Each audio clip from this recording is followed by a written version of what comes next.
ular bilan ikki rakat namoz o'qib maslahatlashib, "Bo'ldi, menga Alloh shuni bildirdi. Mana shunga amal qilamiz" desalar, dastur edi. Payg'ambar edilar. Hech kim e'tiroz qila olmas edi. Balki Alloh tabolak va taolo ana shu xulqlarni yoqtirib aytadiki, savollar va shari'un fil amri va iza azabta fatawakkal alalloh innalloha yuhibbul mutawakkilin. Payg'ambar odamlar bilan o'zi bilsa ham maslahatlashadi. Odamlarni shu ishdagi mutaxassislarni so'zini oladi. Albatta bu azimat ishdir, og'ir, nafsga qiyin keladigan ishdir.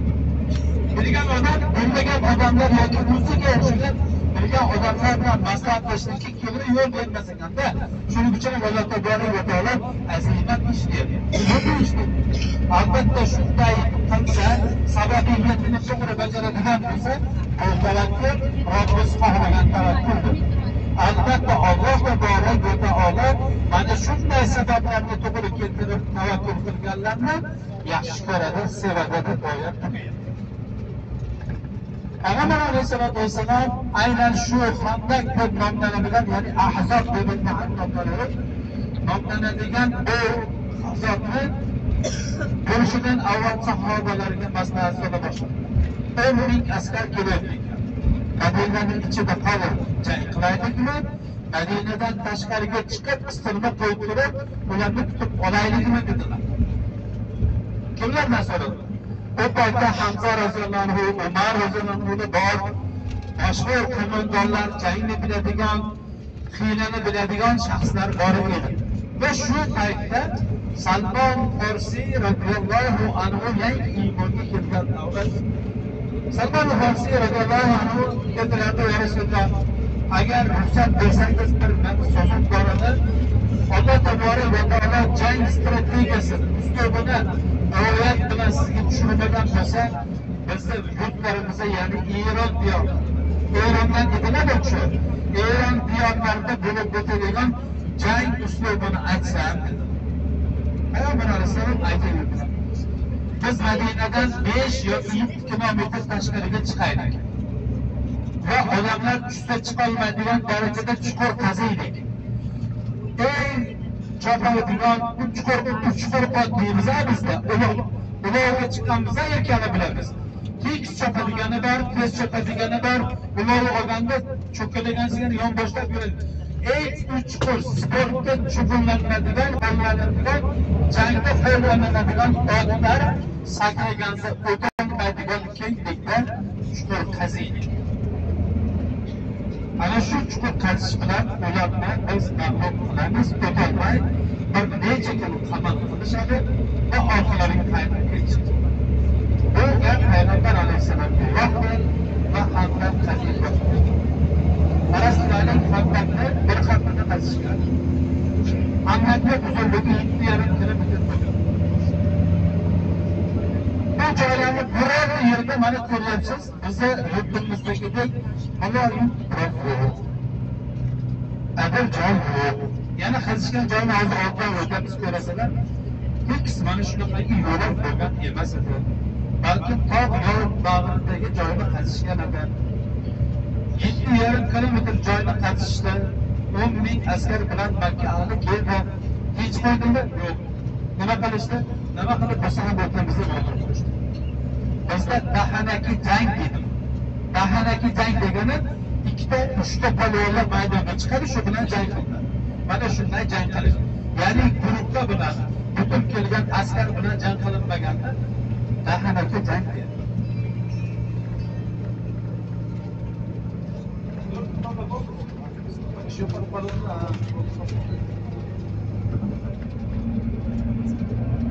Hatta g'azotida hozir bari aytganimizdek Payg'ambar alayhisolatu vassalom o'zlari payg'ambar bo'lishlariga qaramasdan sahobalar bilan birga qaziy boshladi. Qandaymi qazishning uslubini qarang, ajoyib. Bizda nima uchun birlashish yo'q desa, uslubga taslim bo'lish yo'q, uslubga taslim bo'lish yo'q. Misol uchun men aytsamki, ayollar bu tomondan chiqasalar, erkaklar bu tomondan chiqasalar desak, ichimizda bir savol tug'iladi. Nima uchun deymiz? Nima uchun ayollar bu tomondan? Nima uchun erkaklar bu tomondan? Demak, ayollar ayollarga sal suollar yo'q ekan.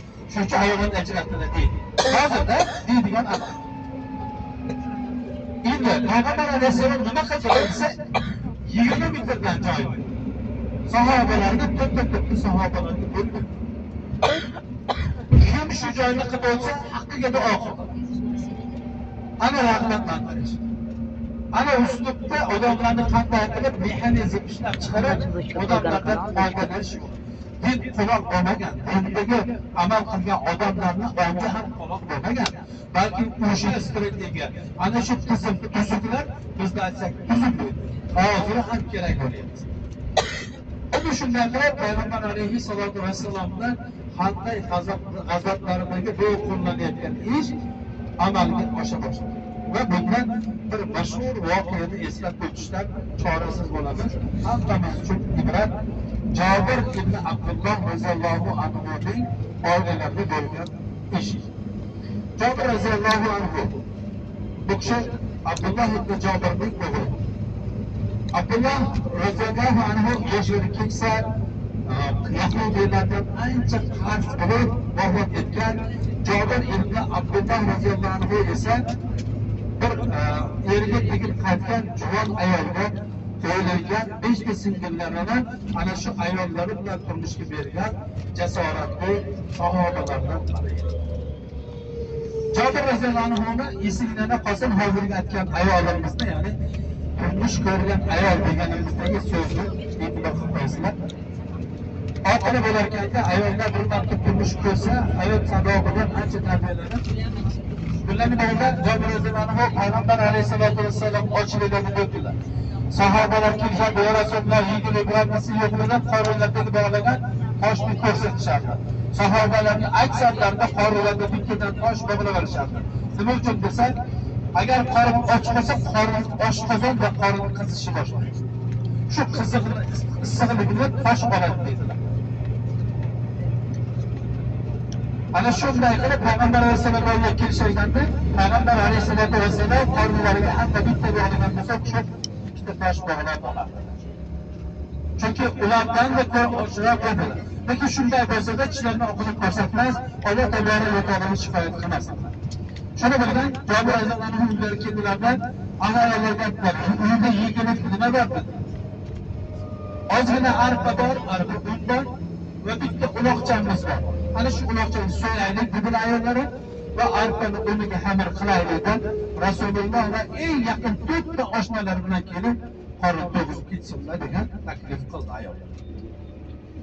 Faqat aytdilarki, Jabir roziyallohu anhuga Rasululloh sollallohu alayhi vasallamning quloqlarini pichirab aytdi.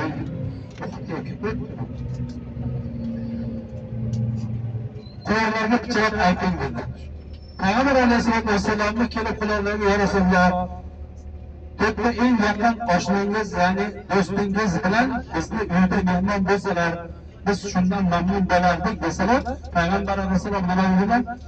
Ey sahobalar dedilar, xulosalinglar, Jabir sizlarni mehmon qilmoqchi ekan.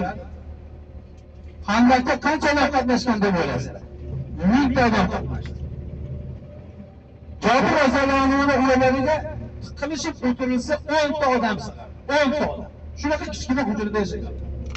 Lekin rozi bo'lib hayot kechirgan shu uzatlar. Payg'ambar alayhisolatu vassalom hamma Jabirnikiga yursin. Jabir roziyallohu yo'liga kelayotganda avvalda sho'rib ko'rsin. Rasulullohga aytsam, 1000 ta odamni yetalab kelyaptilar. Nima qilamiz? Ayollarni qarang, taqvodorligini, Allohga bog'langanligini. Ey Jabir, nimadan xavotirdasiz? Allohning Rasuli quloqlariga borib aytdingizmi? Ha shunday. Bu dunyoda inshaalloh. Allohning Rasuli o'tmasini bilmasalar, hammaga o'ynab qo'yadi.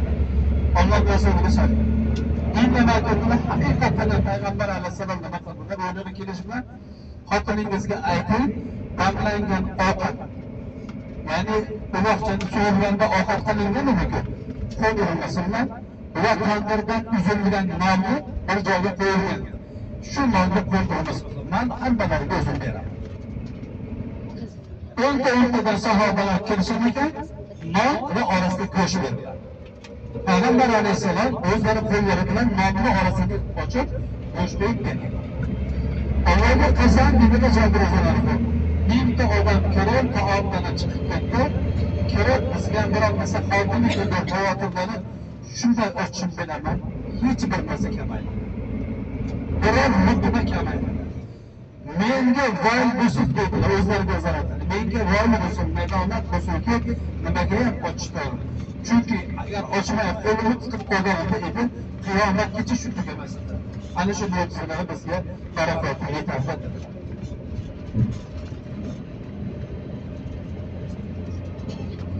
Ro'parasidagi masjid Qiblatayn masjidi, hojonalar, bog'chalar.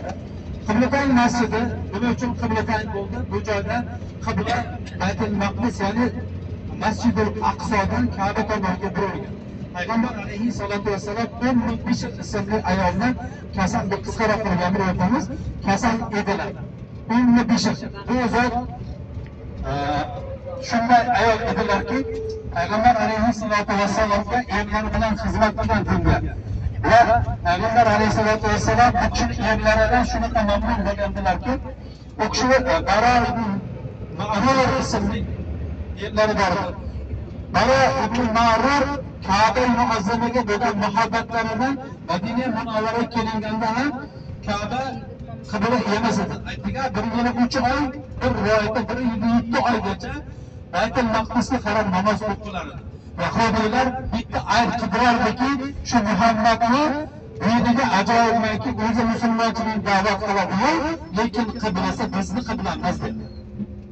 Yahudiylarning qiblasi Baytul Maqdis edi. Bizni qiblamiz ularning qiblasi. Va shunga ajablanaman dedi. Payg'ambar alayhisolamni ko'p shu narsa ezardi va ba'zi gohida Favalli vajhiga shatrul masjidil harom, masjidil harom Ka'baga qarab qo'yadi.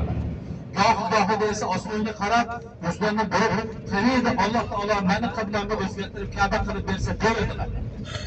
Va aynan Bara ibn Ma'rur roziyallohu anhu mana shu qilgan ishlaridan ham Payg'ambar alayhisalom o'kinardilarki, "Ey Bara, Yahudiylar sen bilan meni ishimni aytmoqmasin. Hozir Alloh tabaraka va taoloning buyrug'i Ka'baga emas, Baytul Maqdisga qarab o'qishni ekan qibla, ana shunday o'qib bersa nima qilardilar? Ha, Allohning Rasulining so'zlariga qarshi chiqolmayman. Alloh buyurdi. Farz namozni Baytul Maqdisga qarab o'qidilar. Sunnat va tahajjud nafl namozlarini esa Ka'baga qarab o'qidilar. Buni ham bilgan sahobalarni ba'zilari borib shikoyat qilishadi. Sabr qiling ey Bara, Alloh taolo ajab emaski sizni talabingizni qondirsa dedilar. Va shundan Ummu Bishrning kasalligini eshitib ziyoratga kelganlarida Alloh tabaraka va taolo peshin namoziga azon aytildi. Peshin namozida Payg'ambar alayhissalatu vassalamga buyurdi. Avval evasiga shakrol masjidil harom degani, avval vujuhakim oyati bilan bu tasdiqlandi. Ya'ni Masjid-i Haromga qarab turardi, yuzingiz oshqardingiz. Endi tavallur ana shu namozni buzmasdan shu holatingizda endi o'g'irlik. Qanday?